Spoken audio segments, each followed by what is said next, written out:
Today we're at the AI Summit in Eindhoven. At the Evolon, probably the most futuristic building, right, of Eindhoven.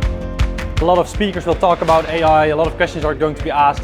A place where researchers, organizations and institutions come together to share knowledge about artificial intelligence. So it's an exciting day today, yeah. Yeah, I'm more optimistic. I think the news are always quite negative, but I'm quite optimistic. What makes this event special, and I think it's also related to the region maybe, but all the visitors here, or most of them, are interested in the newest developments. I am the founder of Exergy.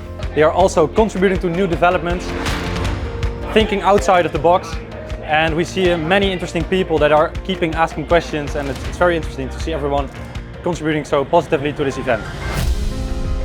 I hope that they see that Brabant is a big spot, a big hotspot for artificial intelligence, that they see that our region is leading the way in artificial intelligence. But moreover, that they see that AI is not such a big hype, but it gives really practical insights that companies and institutions can use for their daily practice. Yeah, so what I hope that they can take away, also mentioning the beginning, I think this region is quite known for developing machines and really hardware. But you see now more and more companies, especially start and scale-ups, they really develop software solutions for those more, let's say, traditional companies. And I think that's really great to see that the software cluster is added to this regional ecosystem.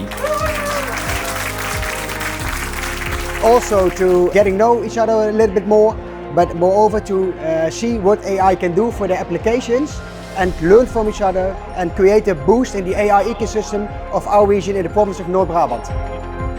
We live in a techno-optimistic region, and that Brainport optimism has brought great prosperity to the world already for over a century. Please give them a more applause, ladies and gentlemen.